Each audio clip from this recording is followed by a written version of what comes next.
About parents who beat their child to death in the name of God. They believe the Bible requires them to spank their kids with items like belts and rods in order to train them to be well-behaved, happy kids. These parents appear to have been following the teachings of a Christian parenting book called To Train Up a Child, the book that is growing in popularity around the world. Gary Tuckman tonight has the first of our two-part special report.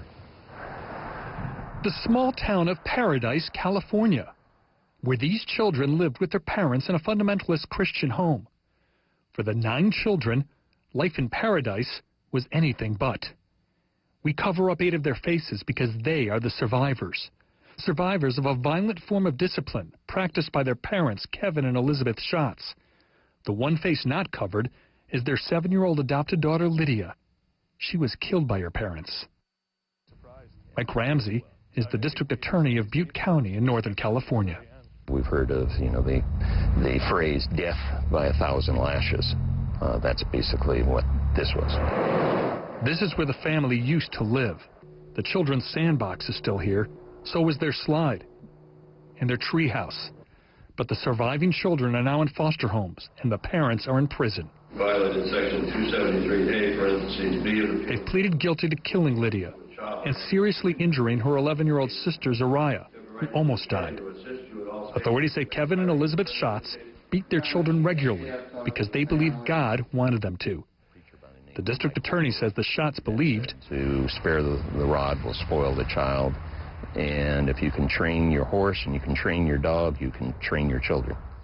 7-year-old Lydia suffered terribly, supposedly in the name of God. But authorities say this was torture and murder by parents who were supposed to love and cherish their child. Inside this house, they found important evidence. The so-called biblical rods that the Schatz had inside. What they were 15-inch long plumbing supply tubes used to beat the children. And also important, a book was found inside.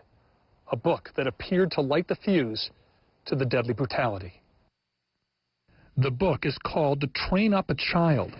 Its author is this man on the tractor, Michael Pearl, and his wife Debbie.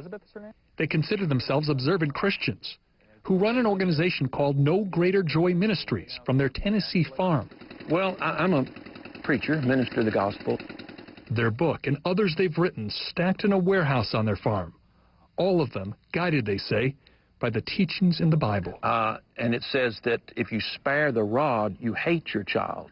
But if you love him, you chasten him timely. A rod, according to the Pearl's Manual on Training Children, could be anything from a tree switch to a spatula. In the book, they describe a rod as a magic wand.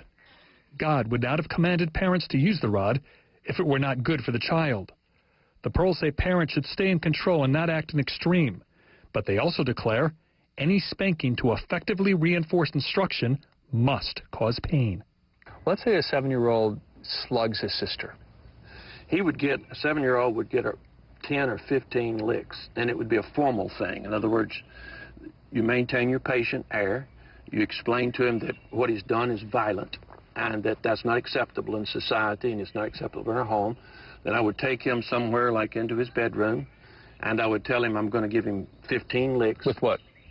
Probably a belt. A kid that big, a boy, I'd probably use a belt. It'd be handy. I might use a wooden spoon or a piece of like plumbing supply line, a 1/4 inch in diameter, flexible enough to roll up. Flexible. See, what I'm saying here is why not just use your hand instead of all these materials? Hey, look here. Let's see. Right here, let me show you something.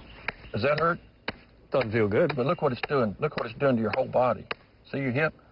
You don't use your hand on somebody. That's a karate But chop. you're telling me that when you use this material that it can't cause a permanent pain? The skin. My children never had marks left on them. But look at the body of Zariah, the daughter who was seriously injured by her parents. These are just some of her wounds.